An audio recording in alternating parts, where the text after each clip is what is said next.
Today's topic is Who Created Evil? Or The Origins of Evil.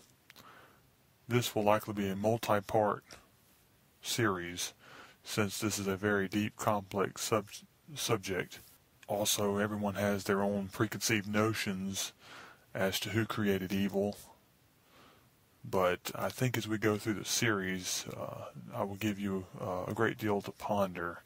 First, I think a good working definition of evil is an order, and I went back to Strong's Concordance to look at both the Hebrew and the Greek words for evil. The Hebrew word ra, is defined as bad, disagreeable, malignant, unpleasant, displeasing, sad, unhappy, unkind, and wicked ethically. So any of those things would be considered evil.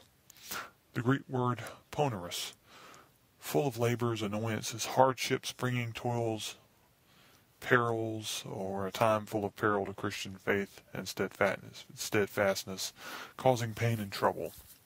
So any of these definitions, any of these can be described as evil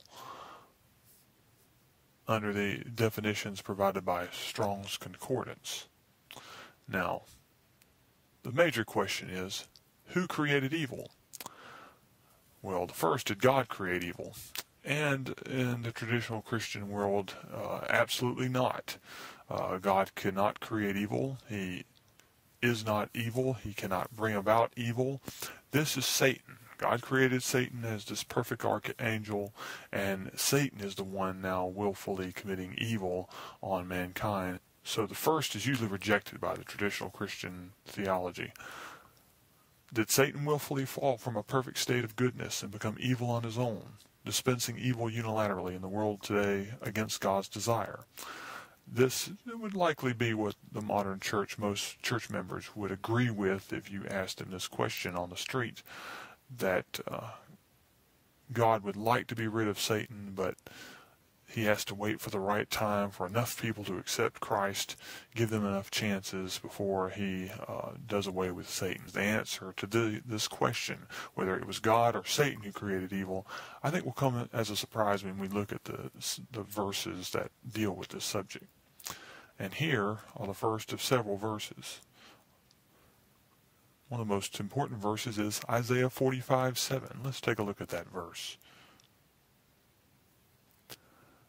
Here in the New English Translation, which has several other versions available to us, the Net version says, I am the one who forms light and creates darkness, the one who brings about peace and creates calamity. I am the Lord who accomplishes all these things. Now there's the word calamity, but under the Hebrew and Greek words we can see, well, that's a form of evil. And the King James Version goes as far as to say that I create evil. There's the word ra, right there. As we hover over it, the word ra appears. Bad, evil, bad, disagreeable, malignant, giving pain, unhappiness. And this is God speaking in this sentence.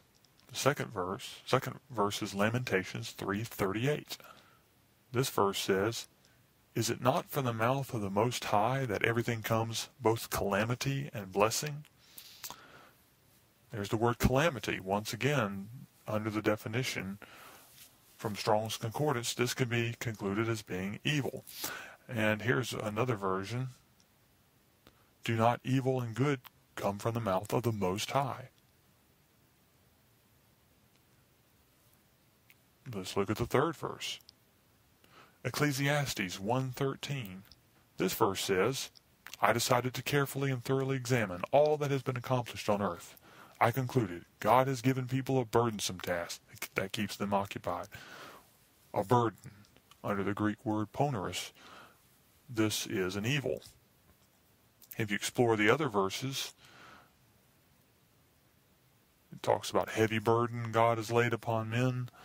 It is a grievous task which God has given to the sons of men to be afflicted with. So men are being afflicted with this grievous task, and it is God doing the afflicting.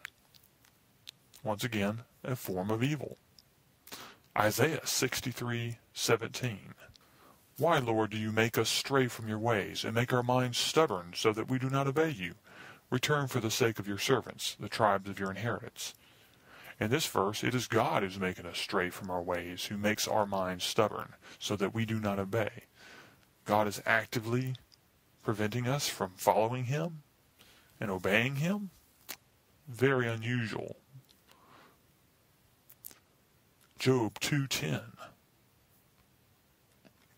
But he replied, "You're talking like one of the godless women would do. Should we receive what is good from God and not also receive what is evil?" In all this, Job did not sin by what he said. If I said this statement, most would say that I was sinning to say that God placed an evil burden upon us. But Job did not sin when he said it, and some of the other versions say the same thing.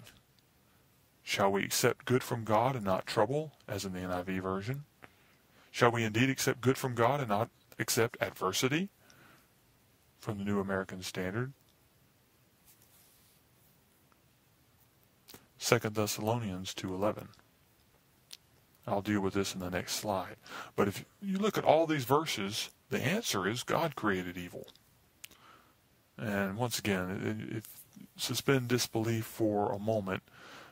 These are several verses, several witnesses, as I said in my first slideshow, my first video, that I would be using multiple witnesses to prove whether traditional church theology is true or false. And we will break it down from one belief at a time, as I listed all the traditional Christian beliefs in that first video.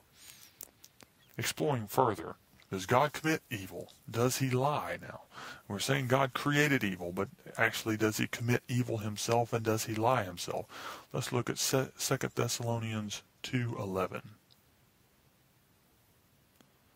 Consequently, God sends on them a deluding influence, so that they will believe what is false. Or in the NIV version, for this reason God sends them a powerful delusion, so that they will believe the lie.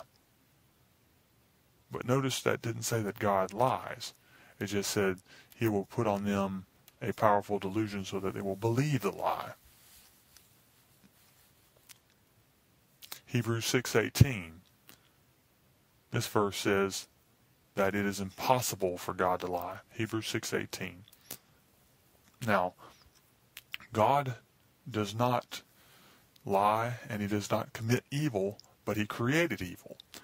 He can create evil, but He doesn't commit it Himself. He delegates this. This is what Satan exists for. But why in the world would God create Satan? And didn't God create Satan as a perfect being, an archangel that fell on his own by his own free will, desiring to rebel against God? The Bible certainly teaches that. This is what I've learned since I was a young child, is what most Christians would be saying. Look at 1 Kings 22:23. So now, look, the Lord has placed a lying spirit in the mouths of all these prophets of yours, but the Lord has decreed disaster for you. So the Lord placed the lying spirit in their mouths to bring about His plan. I will stop this video at this time, but in this next video I'm going to discuss Satan and who he is and where did he come from. We'll talk about whether or not Satan was truly an archangel or a liar.